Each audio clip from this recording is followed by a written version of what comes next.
Assalamualaikum warahmatullahi wabarakatuh. Perkenalkan, nama saya Nur Rahma S dengan NIM G701-22048 dari kelas B. Pada kesempatan kali ini saya akan memaparkan mengenai simvastatin, dalam hal ini mengenai hubungan struktur fisikokimianya dengan ADME, yaitu absorpsi, distribusi, metabolisme dan eliminasi, juga bagaimana aktivitas biologisnya dalam tubuh dalam lingkup kimia medisinal.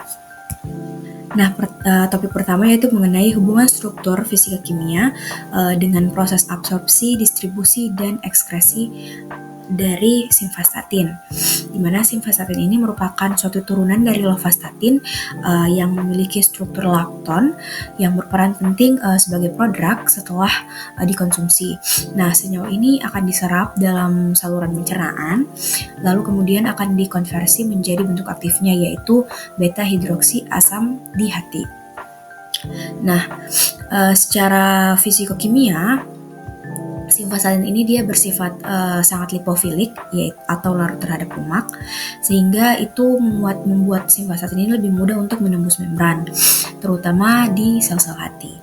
Nah, kemudian namun meskipun begitu, maka meskipun penyerapannya cepat, namun obat ini dia memiliki bioavailabilitas oral yang lebih rendah, yaitu sekitar kurang lebih 5% saja, karena dia melewati efek first pass efek metabolisme di hati. Nah, setelah dia memasuki sirkulasi, maka simvastatin ini akan berikatan dengan protein plasma lebih dari 95%. Dan kemudian sebagian besar simvastatin ini akan dikeluarkan melalui empedu dan biofasas, dan hanya sedikit yang melewati urin. Ya, kemudian kita membahas mengenai hubungan struktur dari simvastatin dengan metabolisme obatnya. Nah, simvastatin ini dia bekerja sebagai prodrug, yaitu obat yang tidak aktif saat pertama kali masuk ke tubuh, namun dalam bentuk lakton ini akan diubah menjadi dalam proses hidrolisis di hati, sehingga menjadi bentuk aktifnya yaitu beta hidroksi asam. Nah, adapun bentuk aktif inilah yang akan menghambat dari enzim HMG-CoA reduktase, yaitu enzim kunci dalam proses sintesis kolesterol. Nah, dalam proses metabolismenya, simvastatin ini akan dimetabolisme oleh enzim CYP3A4 yang akan menghasilkan metabolit aktif dan juga metabolit yang tidak aktif. Nah, dalam hal ini yang perlu kita perhatikan adalah interaksi dengan obat lain yang juga menggunakan enzim ini, yaitu enzim CYP3A4. Nah, seperti erythromycin dan juga ketoconazole, nah ini dia bisa meningkatkan kadar simvastatin sehingga kadar simvastatin dalam darah itu akan meningkat secara signifikan dan akan beresiko untuk menyebabkan rhabdomyolysis, yaitu kerusakan otot yang serius.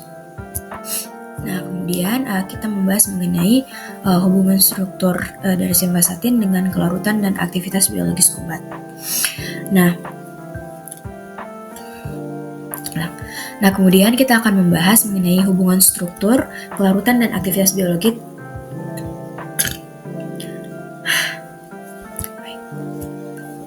Nah, kemudian kita akan membahas mengenai hubungan dari struktur, kelarutan, dan aktivitas biologis obat dari simvastatin.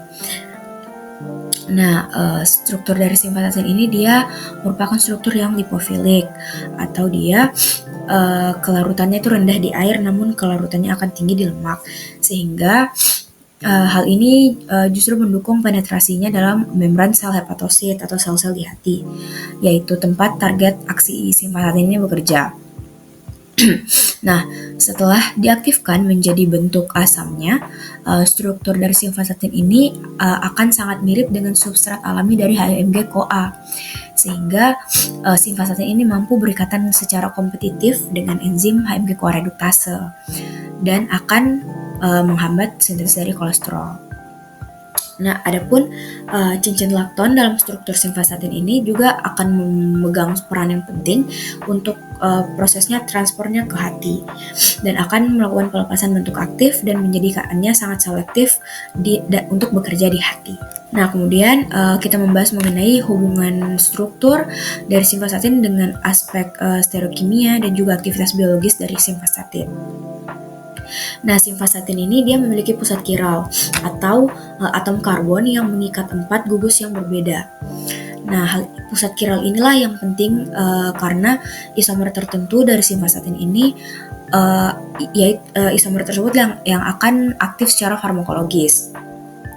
Nah, isomer aktif memiliki afinitas tinggi terhadap HMG-CoA reduktase. Nah, ini artinya bahwa strukturnya sangat pas dengan bentuk enzim tersebut, sehingga mampu menghambat enzim secara maksimal. Adapun modifikasi stereokimia seperti penambahan gugus metil pada posisi tertentu di cincin simvastatin ini itu bisa meningkatkan potensi dan juga durasi kerja dari simvastatin. Nah, kemudian kita membahas mengenai hubungan struktur, sifat fisika kimia, dan juga aktivitas biologis dari simvastatin itu sendiri. Nah, seperti yang sudah saya paparkan sebelumnya, simvastatin ini bersifat lipofilik, sehingga dia dengan mudah berdifusi ke dalam sel hati, yang merupakan target kerja dari obat ini. Sehingga dan juga struktur produknya yang berupa lakton ini dia memberikan beberapa keuntungan karena dia akan stabil secara oral dan hanya akan diubah menjadi bentuk aktifnya ketika dia sudah berada di hati. Nah, ini sangat membantu untuk mengarahkan aksi dari simvastatin untuk dia itu memiliki aktivitas secara selektif di organ target, yaitu di hati. Nah, juga selain itu, aktivitas biologisnya ini sangat tergantung pada struktur intinya, yaitu termasuk dari cincin lakton tadi, yang merupakan, dan juga selain cincin lakton juga ada gugus esterifikasi yang mempengaruhi kecepatan dan juga efisiensi dari aktivasi simvastatin ini menjadi bentuk aktifnya. Sekian dari saya, mohon maaf apabila ada kesalahan. Wassalamualaikum warahmatullahi wabarakatuh.